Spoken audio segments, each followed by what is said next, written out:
Hello everybody, this is Tim here again, back with another review, this time for the Underworld franchise.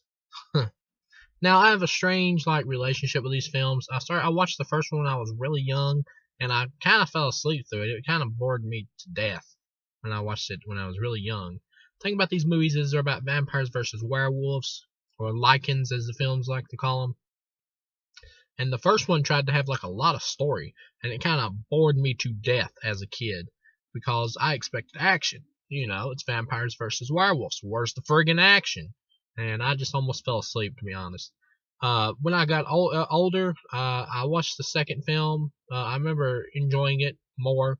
Then when I got even older, I just lost interest in the franchise, really never paid much attention to them again when the third one came out. And then when I got even older, I decided to go back and rewatch the franchise just to see what it was like and kind of get my opinion on it for myself, because I like to watch all different varieties of film. So now, since the new ones came out, I decided to invest in an Underworld marathon starring Kate Beckinsale, Scott Speedman. Just jumping into the first film. This is, story-wise, the best film of this franchise. Story-wise, this is the best film. And I think altogether, as a whole, as a film, this is the strongest. Kate Beckinsale is fine in this movie. She's kind of so-so to me, as the film starts, even though she's good in the action, but as it goes along, her acting and her charisma, she gets more comfortable in the role in this film as the film goes along. The best actor in this film is Bill Nighy, I think is how you say his name, that plays the character of Victor, who's the elder vampire. And when he comes back, he kind of looks like Nosferatu. But the guy, Michael Sheen, who plays the werewolf Lucien in the film, him and Bill Nighy are actually the best actors in this film. And all in all, this is as a whole, this is a 4-star, action Blade inspired styled film is really what it is. And the ending, when even the story of how they're trying to combine the mixed race between the vampires and the werewolves, that's a good story. That's a good idea for a film about vampires versus werewolves. And Scott Speedman is the love interest who becomes the werevamp at the end, the hybrid vampire and werewolf. That was cool. And when he dukes it out with Victor at the end, even though Bill Nighy is really old, he still does decent in the action scenes. It was still a decent fight when he gets part of his head sliced off by Celine, Kate Beckinsale's character at the end. That was cool.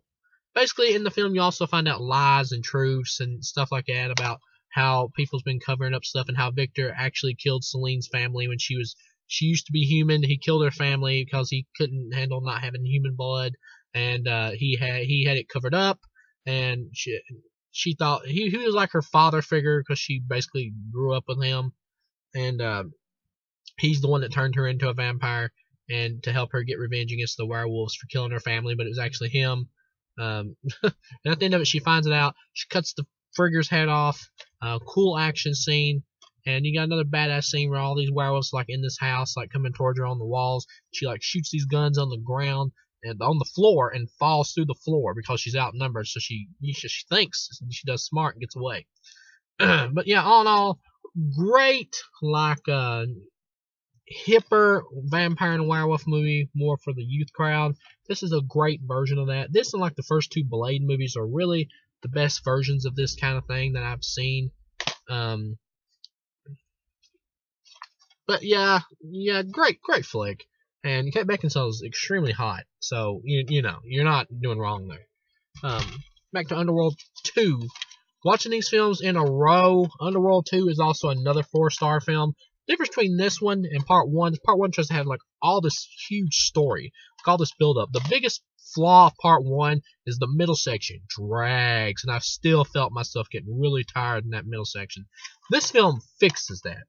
The first one may be the best written and with the best actors or whatever, so and such, but the second one takes the actual formula of the vampires versus werewolves and injects more life into it, makes it more of just straight action. So this film, as far as the idea goes, by being more action oriented, is more my style. And I think, I mean, for this idea, for vampires versus werewolves, I think, I think the right, sorry about that. I think the right approach is to have a lot of action because it's a crazy idea. So I think the right approach is to have a lot of action between these two friggin' immortal creatures. So therefore, I think this is the best film for me personally because I think it does the idea the best justice. And I don't know if you can see it right here, but the dude at the bottom, who's the main villain in this one, he's another hybrid like the dude in the first movie, except the vampire DNA is the main part of his hybrid body this time. So he's got like bat wings. He looks like a friggin' half human, half bat thing. So he's badass looking. And he's my favorite villain of these movies. Bill Nighy's the best actor in terms of the villains of these movies and has the best charisma. But this guy is the biggest badass. Like, I really felt like this dude could kick ass, take names. And in the film, it's like the original vampire is trying to find his brother, the original werewolf, so he can rescue him and they can start like a new hybrid race of creatures. And he's trying to find the location, and he needs Kate Beckinsale's blood. In the first movie, you get more action, you get more cool fights, you get more Beckinsale ass shots. There's a sex scene in the movie, but you don't see anything. That kind of sucks. You get Scott Speedman shirtless for the women who, who want some shirtless man action. And just all in all, I had more fun with this one because I do think the first one is a slightly better movie than this one. But as far as like the idea of the vampires versus werewolves goes, I think that's an idea that you have to have fun with, and I think this film does that better. I think the first one's a better movie slightly, but I think this film does the idea better because of all the more action and crazy vampire hijinks we get in this one, like Selene drinking the blood of the first immortal, and she's able to like walk in sunlight like Blade. It's bringing it up to more of a comic book level. I think this film does it better. Does the idea better, even though it's not as good a movie. But I think it does the idea of this franchise the best out of this franchise. Or at least for me. We get Underworld 3. We get Michael Sheen back as Lucien, and we get Rona Mitra, who is also really hot. And it's a prequel about Victor's daughter, who was screwing Michael Sheen's Lucien's character, and she ended up getting pregnant by him, and he's a werewolf, so that's a big no-no. So Victor had his daughter killed, baked in the sunlight, and Lucien and him getting the fight at the end, he like stabs him through the mouth. He pulls the sword back out, and you think, well, Victor's not dead, but Lucien thought he was dead. But of course, he survives and lives on to a movie 5,000 years later, movie 1. But as far as this film goes, this is a good prequel. It's a good film. It's a good prequel. Victor and Lucien, or Michael Sheen, and Bill Nighy, the two actors from the first one, they're back, and they're both good actors, and were the best actors of the original film, and they're the best actors in this film. Rona Mitra is hot. She looks more like a souped up, almost porn star version in a way of Kate Beckinsale, like with the way her lips are. But she's still hot, and she does good in the film. And this being a prequel, she dies violently by sunlight because she's Victor's daughter. So, this doesn't have the happiest of endings. So I admire them for sticking to their guns. Any problems with the film? I kind of did miss Kate Beckinsale in this. Other problems is the CGI here is much weaker than the first two films. It almost makes me feel like originally they wanted this to go direct to DVD, and then at the last minute they said, let's pump some more money into this, see if we can get an audience. All in all, it's a good prequel. It's good. We know how the story's going to go and end, but it's still cool seeing it on the screen and seeing Michael Sheen go, "We are Lycans," or whatever the hell it was he said in the movie. I kind of forgot. But seeing him say that was badass. So yeah, all in all, good prequel. Weak CGI in some spots, but predictable as well because you know what's going to happen. But the actors are having a good time. The fights are enjoyable, and Michael Sheen is badass in this. Skip to number 4. Underworld Awakening takes place in the future, pretty much, and now the humans have found out about the vampires. And this corporation is actually led by lichens, though, you find out in the film. So it's actually werewolves who have took over a corporation, and they're heading it with humans, and they are going around like killing.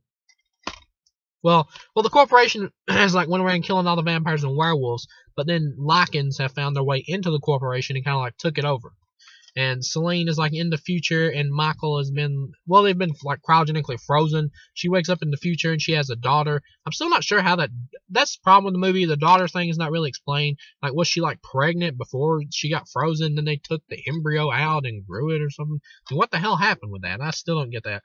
But either way, she has a daughter. The actress who plays her daughter, hold on a minute. Let me see if I can find her name.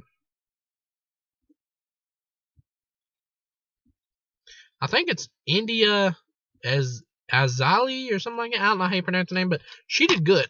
She did a good job as her daughter. Scott Speedman is, like, for some unknown reason, missing from this movie. I have no idea why the hell Scott Speedman didn't come back for this. Maybe it was a falling out between him and Lynn Wiseman, the director of the first two, or something. Or maybe he hit on Kate Beckinsale and that pissed Lynn Wiseman off. I don't know. I have no idea. But either way, you do get like they do try to keep his presence in the film by having like a look-alike actor and CGI in the dude's face to make him look more like Scott Speedman, which kind of keeps his presence in the film, which I do appreciate because you do need him. But he's like frozen in the film too, and you see him in flashbacks, and you see him at the beginning how they got frozen, and at the end he like breaks out, so it sets up for if they want to bring him back in the next one, they can. And pretty much in the film, Kate Beckinsale's character is being hunted by this corporation who's wanting her daughter to experiment on because the lichens are the heads of the corporation. They want her blood so they can use it to make themselves more powerful because she's a pure-born hybrid.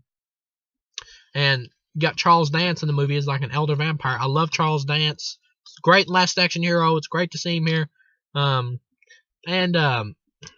She's just trying to protect her kid. You also get Theo James, I think is the dude's name, from the Divergent movies, which the first Divergent movie is the only good one of that franchise. It's like a good teenage Hunger Games inspired rip-off film. And the rest are just shit. But he's much better here because he's speaking with his regular British voice. He's much better in these Underworld films than he is in those Divergent movies, in my opinion. I never liked him in the Divergent movies because he was just like the typical teen heartthrob. I mean, he was passable in those movies. Here, he's actually good. He's decent here because he's using like his regular voice. He doesn't, he automatically sounds better. But yeah, because he's like a British actor who changes his voice to American for those shitty Divergent movies. Yeah, but this film is an alright movie. I'd give it 2.5 stars out of 4. It's alright. It's easily the weakest of the first 4. It's alright film. The presence of the lesser presence of Michael hurts the film, and just the story all around is weaker this time. And this is the worst villain of the first 4 films. The guy in this movie, he's just like some blonde-haired dude who's like a super lichen because he's taking hybrid blood and he's able to turn like this big giant werewolf. He feels like a final video game boss, really. He's fine, the monster is, but the actor, he's not anything to write home about. And when you get to the end, pretty much it's her versus the super lichen, and her daughter versus like the super lichen's dad. And there's this useless detective in this movie who adds nothing to the film, and she manages to put like a bomb inside of the guy's chest or his stomach, and then he like heals up and blows up from the inside because she can't beat him one-on-one, so she outmaneuvers him by by blowing him up in the inside, which that was alright. And then the film ends with like Michael getting freed and they're like wondering where he is pretty much as it goes off. So yeah, all in all, alright movie. But yeah, and number 5, Underworld Blood Wars, which I just saw yesterday. To jump into this one, it takes place pretty much a little while after the last one. It skips time in between the movies, and now Celine is like exiled. Her and like Theo James are like exiled, and they're like driving around trying to get away from everybody. And she's sent her daughter off into hiding. Even she doesn't know where she is. That way they can't get the information from her. There's this new werewolf bad guy once again who he's like you find out he's been taking Michael's blood, and it's making him into like a super hybrid. And where he's already a werewolf, he's transformed into this giant like Sasquatch looking creature, like a werewolf with like a human face. And honestly, it kind of looks silly. I'm gonna be honest here. This bad guy actor wise is better than the dude from part 4, but like character wise of him with like a werewolf like a human face, he looks like Sasquatch. And in the film, you find out that Theo James's character from the last film is the son of Amelia, one of the vampire elders who died in the first film and came back for like a cameo in the second one. That was neat. I like that. You get more Charles Dance here, which was cool. He ends up getting killed by this hot older vampire chick lady who was like supposed to be Victor's like concubine or whatever. She like had the hots for Bill Nighy from the first like 3 movies. And that's why she hates Celine and wants her dead. And so she's conspiring to take her out. Meanwhile, one of her death dealers, one of her workers, is this vampire chick is like in league with the werewolf dude who transforms into the Sasquatch monster. She's like in love with him, which I thought was cool how they actually had a love relationship with 2 villains who were a vampire and a werewolf instead of a hero and a werewolf like they did in the first film. I like that. So here they kill Michael off. Scott Speedman's character is dead. The werewolf dude is like slit his throat, took all his blood so he can transform into this new hybrid monster, and that's how he's the new villain. And when Kate Beckinsale finds that out at the end, she like rips his friggin' spine out. Sorry about that coughing. It's allergy season. But still, that was a badass death when she rips the dude's spine out. That was awesome. And another thing that was really hokey in this movie is these like older set of vampires who all have like blonde hair because they do this life after death ceremony where they like go in water and like freeze themselves or something and go to and die and like get resuscitated somehow.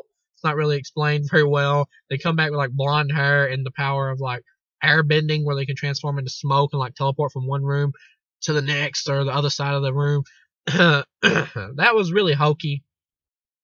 And of course, Celine gets killed by the main werewolf dude, and you know that she's gonna have this transformation happen to her. She like goes underwater in the ice. Sorry, once again. And she comes back out of the ice with like blonde highlights on her hair. You know, it's really silly. And she's able to do like these airbending techniques, and that's how she's able to take the main bad guy on better at the end. Honestly, the vampire like older chick in this film, the hot older chick who was supposed to have been Victor's like concubine or woman or whatever, she was the best villain of the film. I mean, honestly, villain wise, she was the best of the film. And she gets killed at the end, but she gets killed in the way to where if they want to bring her back, they can. She pretty much just gets like stabbed in the back of the head or whatever. So they want to bring her back, they can. And the movie ends with Celine showing up, kicking the main Sasquatch dude's ass. And the main Sasquatch dude's girlfriend gets killed by the older hot vampire chick. Sorry about all that coughing. I get bad allergies every friggin' winter. But the main werewolf dude, Sasquatch looking dude's girlfriend, his hot vampire chick girlfriend, gets killed by the older hot vampire chick. And at the end, Celine and Theo James's character, whose name escapes me at the moment, I think his name was David, they show up at the end. They duke him out with the 2. One takes on one. They manage to kill him. Celine rips the dude's spine out, and she gets appointed as a vampire elder because of this. And that's the end of the movie. And at the end, it ends final scene with Celine's daughter coming out of hiding and heading back to her. I like the like Normatic, well, they're not Normatic, but the older vampire tribe thing they tried to do in this movie. But all of them having like blonde hair was kind of silly, and how Celine gets like highlights at the bottom of her hair is kind of silly.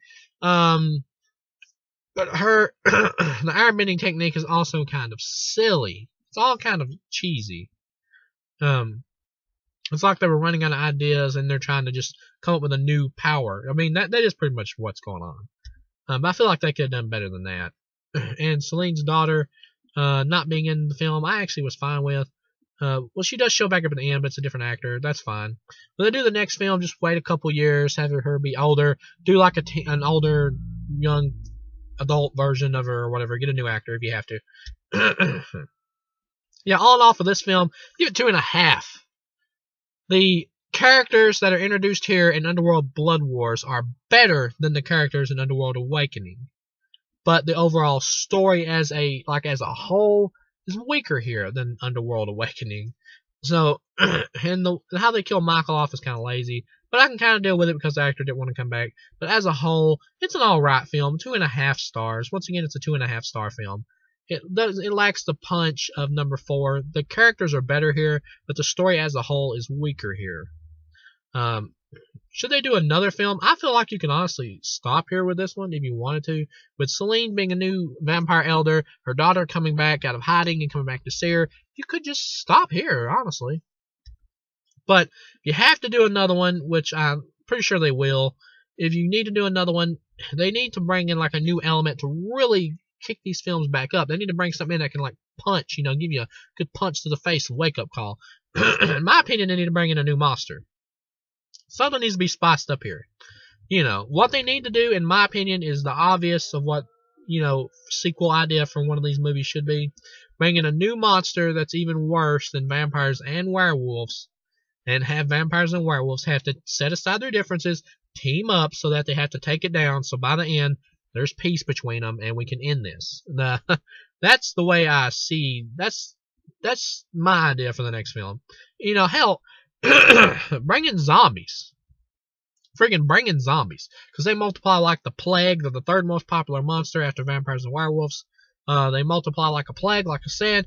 Have them, like the humans, have the need to call on the vampires and werewolves for their help. They team up, they work together, they make friends, they sing kumbaya, they give each other high fives, and the zombies are like also killing vampires and werewolves, so you can have like so, then they, of course, they have to help their own people as well as humans, they decide to. And, just have it be a big free-for-all. Have the zombies spreading like a massive virus. They have to be wiped out. Do something like that. I'd be perfectly fine with that. It'd be a cool way to amp up the gore by having the zombies ripping people apart and all that. And, they're weaker than vampires and werewolves because they don't have a lot of, muscle to them because they're rotten. But, have them be able to, like, swarm one of them like an enemy and just, like, eat them to death and bite them to pieces. That would be cool to see in one of these movies. In my opinion, shit. But what do I know? I guess they feel like that might be too out there if they go that far. Like it may be a jump the shark kind of thing. But in a movie about vampires versus werewolves, monster versus monster, I see no reason why you can't bring in another monster. I don't see any reason why that would be a jump the shark thing. It only depends on how you handle it when they get there. Yeah, but all in all, just to recap,